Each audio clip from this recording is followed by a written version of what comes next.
もしどれを選んでも確実に人が死ぬ選択肢を迫られることがあったら、2017年8月28日、アメリカ・ニューヨーク州コーニー。その日、警察に次のような電話が入りました。This is Lieutenant Heverly. Can I help you? Hi, my friends called me earlier today and told me about my mom. Is that she?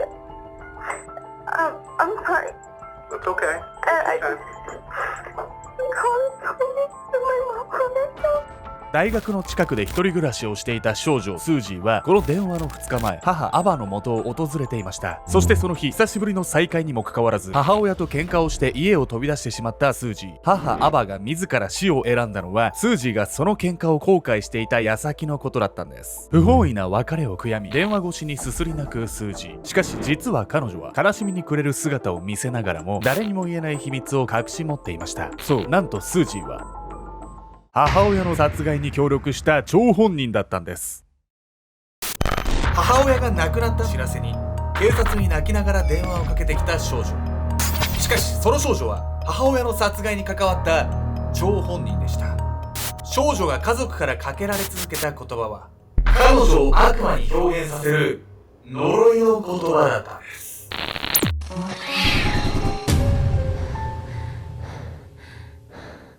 おそす、気合い入れて Amazon で見たおもちゃより段ボール入りがちだよ猫って。ケンちゃんです。私の寝相はセクシーポーズ。ヤミコです。どう考えても画面の真ん中のルナの寝相の方がセクシーなんですけど、猫って段ボール好きなんですよ。飽きの問題なんじゃないの？飽きずに段ボールに行くの。じゃあ段ボールでいいじゃない。引っ越したてさ、段ボール置いてあるじゃん。いろんなおもちゃでやるより段ボール入ろうとするんだよ。箱がいいんだろうね。狭いくて暗いのが好きなんだよね。大人2人がうるさく喋ってるのぐっすり寝て可愛いもんですよ。私も信頼されてるってことかしらね。家族だと思ってくれてんのかもしれないですけど、今日はね、そんな家族にまつわるお話なんです。本日ご紹介するのはアメリカ・ニューヨークで起こった殺人事件。この事件は被害女性の娘が関与していると言われている事件なんです。母親に相当な恨みでもあったの？何が起こったのか気になるわね。この少女自身、本当に家庭環境に翻弄される人生だったんです。そしてこの少女は事件が発覚した時から何か態度がおかしくて不審だったんです。一体何があったんでしょうか。少女の涙。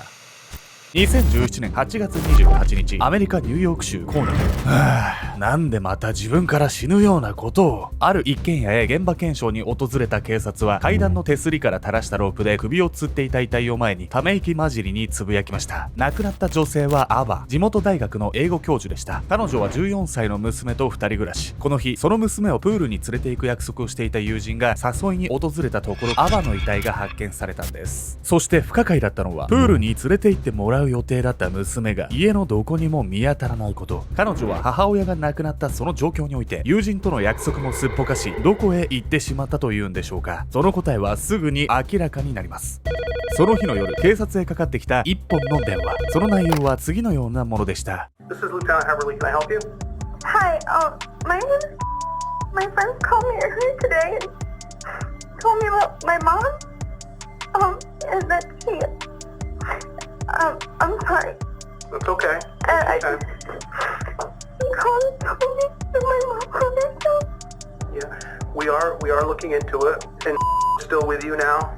Yeah, she's in my apartment. 電話をかけてきたのは亡くなったアバの次女スージー。彼女は大学の近くで一人暮らしをしていましたが、この電話の2日前、母アバの元を訪ねていました。しかしスージーがアバの自宅に滞在していた時間はわずか15分。母アバはスージーの顔を見るなりこう怒鳴り散らしたと言います。いつもパパの味方ばかりしてママのことなんて嫌いなんでしょ。何しに帰ってきたのよ。久しぶりの娘の帰郷にもかかわらず、母アバの怒りは収まりそうにもなく、スージーは母と暮らしていた妹を連れてすぐにその家を出たというんです。お母さんかなり激しいじゃない。帰ってきてそう言われたらそれは逃げ出したくもなるわよね。でもこの話ね、警察からすると不自然なんじゃないかって言われてるんです。ママの機嫌が治らないので妹と2人で私のアパートに戻ったんです。自分がいなくなった後、母が自ら命を絶ってしまったことを悔やみ涙ながらにそう語ったスージー。しかし母アバの知人に聞き込みを行っていた警察はスージーの話にどうにも解せないものを感じていたんです。2017年8月26日、それはスージーが母親の元を訪れる数時間前。アバ、勝訴おめでとう。本当によかったわね。末っ子ちゃんが連れて行かれなくて。母アバに向かい、口々にお祝いの言葉をかける友人たち。そう、実はこの日、アバは14歳の末っ子の親権をめぐり、元夫、ロイド・ノイラウターとの裁判に出廷しました。しかしなぜかその日、訴訟を起こした張本人の元夫はいくら待っても裁判所に現れなかったんです。それどころか、電話やメールにも一切応じようとしない元夫、ロイド。訴訟はそのまま棄却となり、末っ子の親権はアバのものになったんです。私はこれからこの子と二人で幸せになるの。新たな生活への希望を胸に、そう話す母アバ。彼女は屈託のない笑顔で友人たちと遊んでいる末っ子の姿を眺めていました。警察は遺体発見後の聞き込みによってアバの知人からその日の裁判のことを聞いていました。末っ子の親権を守りきり安堵していた母アバ。そんな彼女が久しぶりに帰ってきた次女を怒鳴り、その後自ら死んでしまったという状況はどうにもちぐはぐに思えたんです。元旦那が事件に関係しているかもしれないな。そう考えた警察は次女スージーから彼女の父ロイドの電話番号を聞き出し、事情聴取を行うことに。確かに親権を勝ち取ったってすごい喜ばしい日に、娘と喧嘩しちゃってしちゃうなんて、そんな激しく変化することあり得るって疑わしくなっちゃうわよね。スージーは確実に嘘ついてますね。そしてね、元夫のロイドを調べてみると、案の定事件当日に怪しい動きをしていたんです。浅はかなアリバイ。アバの遺体発見から3日後の2017年8月30日、警察はニューヨーク州スチューベン郡の家庭裁判所前でアバの元夫ロイドと待ち合わせをしました。アバが亡くなったことで彼は養育費の支払いを打ち止めにする手続きをしに来ていたんです。8月26日から28日までのあなたの行動を教えてください。警察にそう問われたロイドは何か思い当たる節がある素振りでこう言いました。26日は娘のスージーの引っ越しを手伝っていました。あの子はその夜確かにアバに会いに行くと言っていましたね。アバはもともと癇癪持ちで子供に当たることがよくあったんです。精神的に参っていることは知っていましたが、まさか死んでしまうとは。アバが亡くなったとされるその日、ロイドは次女スージーのアパート付近のホテルに宿泊。翌日の27日はスージーが連れてきた14歳の末っ子と3人で朝食を食べたといいます。その後は仕事のためニューヨークから約4000キロ離れたカリフォルニアへ。警察が携帯の位置情報を調べると、事件当日ロイドは確かにアリバイ通りの行動をとっていたと分かりました。つまり元夫のロイドは亡くなったアバのところには行ってないってことじゃん。そう思えるんですけど、警察はまだロイドのことを疑ってたんです。ロイドの供述から一見彼のアリバイは証明されたかに思えましたが、警察はこの後もロイドの行動を徹底して調べていきました。なぜならこの時にはアバの死が他殺だと断定されていたから。警察が現場検証に訪れた際、階段の手すりから垂らしたロープで首を吊っていたアバ。しかし彼女の遺体にはそれにしては不自然な痕跡が残されていました。そう、アバの顎には何者かが後ろから思い切りロープを引っ張ったような跡がくっきりとつけられていたんです。遺体の様子に違和感を覚えた警察は再度現場検証を行い、アバの寝室に血痕を発見。その血痕と検視の結果を合わせ、アバは確実に何者かに殺されていると結論付けられたんです。とはいえ、アバの死が他殺だと確定しても、元夫ロイドには事件当日のアリバイがあります。ただそのアリバイもこの後すぐに覆るんです。被害者の元夫は事件の日はホテルから出てないって言ってたよな。警察が見ていたのは元夫ロイドがその日泊まっていたはずのホテルの防犯カメラ。ロイドは次女スージーが母アバの元へ向かった後、自分はホテルに残っていたと話していました。しかし防犯カメラの映像では彼はその夜スージーの車に一緒に乗り込みどこかへ出かけているんです。そして翌朝ホテルへ戻ってきたロイドの服装は昨日と同じ。彼は確実にホテルの外で一夜を過ごしていました。元夫ロイドのアリバイを証明するものは携帯の位置情報だけでしたが、彼はその日ホテルに携帯を置きっぱなしにしていただけのことだったんです。また次女スージーは母アバの自宅へ向かったあの日滞在したのは15分だけだと話していましたが、その話にも矛盾が出てきていました。そう、スージーの携帯の位置情報を調べると、彼女はその日アバの自宅に2時間滞在していたことが分かったんです。こうしてこの親子を限りなく怪しいと睨んだ警察はその日から2人の携帯の盗聴を開始。この親子がもし共犯だとしたらね、通話の中で何か不審なところがあるかもしれないわよね。そうなんです。盗聴によってロイドと次女スージーのいびつな親子関係が分かってくるんです。親子の呪い。2017年8月末から父ロイドと次女スージーの携帯を盗聴し始めた警察。しかしそれから2ヶ月間、2人の会話に怪しい発言は見られませんでした。そこで警察は次女スージーに鎌をかけることにするんです。事件のことで伺いたいことがありますので署までお越しいただけますか。警察からそう連絡が入ると、スージーは案の定すぐさま父ロイドへ電話をかけました。そして2人は次のような会話を交わすんです。パパ、さっき警察から電話があって月曜日に来いって。どうすればいい？こういうんだ。すいません、今夜はニュージャージーでカウンセリングの予約が入り行けなくなりました。その時泣く演技はできるか？そう、ロイドはスージーに今回の事件で傷つき疲弊していると演技をさせ、警察の追及を逃れさせようとしたんです。こうして警察は2人を殺人容疑で追及できる材料を手に入れることに。しかし気になるのは、次女スージーがなぜここまで父親に従順なのかということ。実は彼女はその歪な家族関係によってほとんど洗脳状態にあったんです。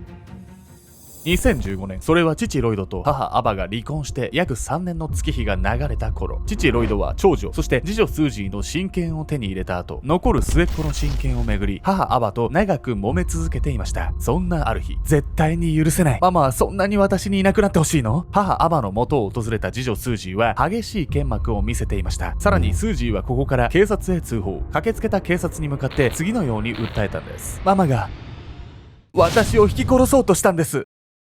亡くなったは、やっぱ問題がちょっとあるお母さんだったんじゃないわけ？お母さんね、何もしてないんですよ。スージーはこの時、両親が離婚した子供が陥りやすい片親阻害の状態になってたんです。というわけで本日のメトラキーワード、片親阻害について。片親阻害とは、両親の離婚の後、子供が同居している方の親に過剰に共感し、もう一方の親を拒絶すること。片親の自分は同居している親に嫌われたら生きていけない。そんな不安を抱いた子供がどうにか親に気に入られようとしてもたらされる状態とされています。片親阻害に陥ってしまう子供の多くは、同居している親からもう一方の親の悪口を頻繁に聞かされています。そんな親の言い分に過剰に共感し、もう一方の親に殺すぞと脅迫したり、暴力を振るったりするような子供もいるんです。そもそも父ロイドと母アバの関係が悪化したのは、結婚生活におけるロイドの DV が原因。アバは簡単に実家に帰れないよう両親と縁を切ることを強要され、夫のロイドにずっと縛り付けられていたといいます。アバはそうやって威圧的に振る舞うロイドに、娘は預けておけないと彼に引き取られた次女スージーもいつか自分の元へ戻ってこれるように奮闘していたんです。一方、元夫ロイドは日々アバに対する悪口をスージーに吹き込んでいました。当然、母アバがスージーを引き殺そうとした話もロイドが吹き込んだ出任せ。何これ、ロイドがクズじゃないの？洗脳されちゃってるじゃない、スージー。ただね、気になるのはこっからどうやって母アバを殺そうっていう話になったのか。実は父ロイドはね、娘のスージーにあまりにも残酷な選択を強いていたんです。究極の選択。2018年1月24日、盗聴によってロイドとスージーの犯行を確信した警察は2人の逮捕へ動き出します。まず警察が訪れたのはニュージャージー州プリンストンにある父ロイドのオフィス。事件の日はずっとホテルにいた。依然としてそう主張するロイドに警察は出頭を求め、嘘発見器テストを実施しようとしていました。しかし事件の真相を暴くのにもはや嘘発見器のテストは必要なかったんです。警察がロイドのオフィスを訪れていた際、すでに署で取り調べを受けていた次女のスージー。彼女はこの時、事件の1週間前の父ロイドとのこんなやり取りを打ち上げたんです。2017年8月下旬、スージーのアパートを訪れた父ロイドはこんな話を切り出した。スージー、パパはもうダメかもしれない。借金がもうとても払っていける額じゃなくなってしまったんだ。その目に涙を浮かべながら絶望した様子でそう口にしたロイド。父ロイドは日本円にして約1500万円の借金を抱えていた。加えて毎月母アバに養育費を支払わねばならず、彼は完全に首が回らない状態だった。突然借金の話を聞かされたスージーはどう返していいのか分からず困惑。すると、パパはもうするしかないみたいだ。真剣な眼差しでスージーを見据え、そう言い放ったロイド。ダメよ、そんなこと。両親の離婚以来ずっと父を頼りに生きてきたスージーは戸惑いを隠せずにいた。彼女のその反応は父ロイドにとってはむしろ狙い通りだったのかもしれない。もうダメなんだ。それか一つだけどうにかできる方法があるかもしれない。ママをに見せかけて殺すんだ。ロイドは元妻のアバが3700万円の生命保険に入っていること、そしてその受取人が14歳の末っ子になっていることを知っていました。ロイドはアバが亡くなって親権が移れば、そのお金は自分に入ってくると考えたんです。私はパパが死ぬことよりもママを殺すことを選んだんです。警察の調べに対し、今まで耐えていたものが全て溢れ出したかのように涙を流し、そう打ち明けたスージー。彼女は事件の日、父ロイドを連れて母の元へ向かい、ロイドが母の自宅に侵入する手引きをしました。そしてロイドが侵入して間もなく両親の口論が聞こえてきたため14歳の娘を連れ出し犯行が終わるのを車の中で待っていたというんです。結局嘘発見器のテストを受ける予定だったロイドはスージーから電話で自白した旨を聞き逃走。市営駐車場へ駆け込み5階から飛び降りを試みようとします。しかし警察との2時間の睨み合いの末ロイドはあえなく逮捕。その後の裁判において言い逃れできなくなった彼は犯行動機を次のように述べました。アバは子供たちにいつも暴力を振るっていました。このままではいけないと思い殺したんです。2018年12月第1級殺人で有罪となったロイドに下された判決は仮釈放なしの終身刑。一方でスージーはロイドを母の自宅に侵入させたほか実に見せかけるため遺体を運ぶのを手伝っていたことが判明。彼女は第2級過失致死傷罪で1年から3年の実刑判決となり現在はすでに仮釈放されています。最後まで元妻アバを悪者にし続けようとしたロイド。スージーが完全に操られてしまったように両親の不仲が子供に与える影響は計り知れません。家庭によって事情はそれぞれですが相手への恨みつらみをわざわざ子供に言って聞かせる行為は決していい方向に働くことはないんです。